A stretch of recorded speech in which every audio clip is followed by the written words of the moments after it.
अभी हो रही थी शाम और शाम को हो रहा था दिया बत्ती का टाइम और शाम की 6 बज गई थी। अभी तो 6 बजे। सबसे पहले भगवान जी के लिए हो रही थी दिया बत्ती। तो हमारे यहाँ लगते हैं 4 दिए में सबसे पहला दिया जो लगता है वो तुलसी मैया क्या लगता है, दूसरा दिया बेलपत्री में, तीसरा देहली पर और चौथा भगवान जी के मंदिर में। तो बिटिया ने की आरती। उसके बाद मैंने लगाया कुकर और मैं कुकर में गाजर का हलवा बनाती हूँ। तो मैंने क्या करा, सबसे पहले जो गाजर मैंने कल कट की थी वो सारी गाजर मैंने कुकर में डाली और उसके बाद डाला उसमें 1 से 2 कप दूध। दूध डालने के बाद कुकर को बंद कर देंगे। बंद करके उसको मीडियम लो पर 4 से 5 सीटी ले लें। उसके बाद बनाएंगे उसका हलवा। जब तक मैं गई थी मार्केट तो मार्केट से कुछ बच्चों को कपड़े लाने थे वो लेके आई ठंड वाले। उसके बाद बनाए मैंने बच्चों के लिए। हाँ, ये दूसरे दिन सुबह का है जब बच्चों के लिए बन रहा था लंच। तो लंच में आज मैंने बनाया था बच्चों के लिए गुड़ वाला चीला, क्योंकि ठंडियों में गुड़ वाला चीला अच्छा रहता है तो और हमारे बच्चों को पसंद भी है। तो मैंने सुबह सुबह बच्चों के लिए बनाया गुड़ का चीला, दोनों के लिए, बेटे के लिए और बेटी के लिए। तो ये बन रहा था मेरा गुड़ वाला चीला। और गुड़ वाला चीला आप जब भी बनाए तो थोड़ा ये लंच हो गया था बच्चों का प्रिपेयर। लंच में आज बना था पालक के पकोड़े, जलेबी तो मार्केट की थी, उसके बाद ये मीठे वाले पकोड़े थे और चीला। तो बच्चों को पहुंचाया स्कूल। उसके बाद झाड़ू पोछा हो गया था कंप्लीट, अंदर का भी और बाहर का भी। बाहर का उसके बाद बनाई मैंने दूसरी बार अपने लिए चाय। फिर मैंने आराम से बैठ के चाय पी और ये हमारे भगवान जी आराम से बैठे थे। उसके बाद मैंने किया थोड़ा सा तेल गरम, क्योंकि आज था शुक्रवार, मुझे सिर धुलना था।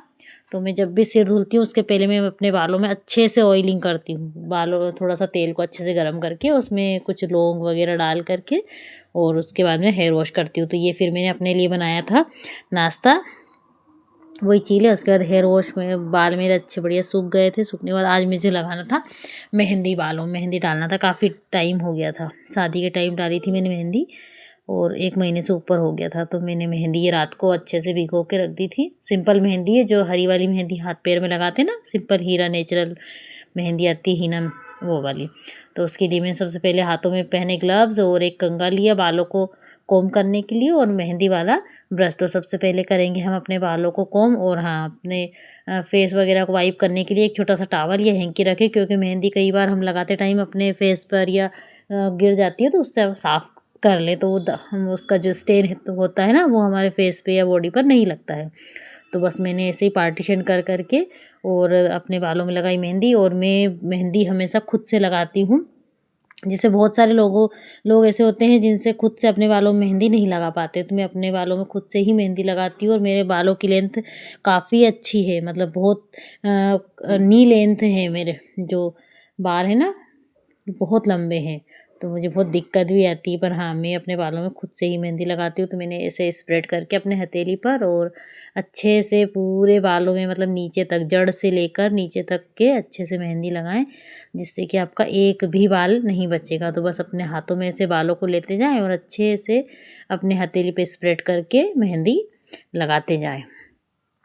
ये मेरे बालों में लग गई थी मेहंदी। अब मैं इस मेहंदी को लगाकर 2 से 3 घंटे के लिए छोड़ दूंगी और छोड़ने के बाद फिर करेंगे हम अपने बालों को वॉश। तब तक मैं ऊपर धूप में जाके बैठूंगी, क्योंकि अभी ठंड है। तो ठंड में अगर मैं नीचे रहूंगी तो ठंडी लग जाएगी। और ये मैं खारक ले गई थी जिसको मुझे फोड़ना था, लड्डू के लिए तैयार करना था। तो मैं बस ऊपर बैठे बैठे बालों को भी सुखाना नहीं, मतलब बालों में आप कुछ भी पॉलीथीन वगैरह डाल लें या शावर कैप हो तो वो डाल लें, क्योंकि बाल अगर सूखते हैं तो थोड़ा सा ड्राइनेस आ जाती है बालों में, इसलिए आप बालों में शावर कैप या पॉलीथीन लगा लें। मैं अक्सर पॉलीथीन लगाती हूँ, शावर कैप मेरे पास नहीं है। तो बस उसके बाद शाम को 2 या 3 घंटे हो गए थे, फिर मैंने अपने हेयर को किया वॉश। हेयर वॉश करने के बाद ये देखो मेरे बाल कुछ ऐसे हो गए थे। बस हेयर वॉश के बाद फिर मैंने खाना बनाया और खाने में आज बनाई थी मैंने मक्के की रोटी और सब्जी। तो ये बन रही थी मक्के की रोटी। मक्के की रोटी बहुत धीरे बनती है गैस पे, वैसे भी चूल्हे फटाफट बन जाती है, पर मैं गैस पे बना रही थी। तो मैंने क्या करा, दोनों गैस पे तवा चढ़ाया और आराम से मैं, ताकि एक पर सिक जाए तो दूसरे पर डाल के फटाफट बन जाए। तो ये मैं हाथ से रोटी बनाती हूँ। हाथ से बनाने के बाद ऐसे हाथ से अच्छे से फैला के फिर थोड़ा सा उसको चकोटे पे फैला लेती हूँ, अब से हाथ से थपथपा के, तो अच्छी मतलब एक लेवल में बन जाती है। क्योंकि मैं इतनी एक्सपर्ट नहीं हूँ कि हाथ से बड़ी बड़ी रोटी बना लूँ।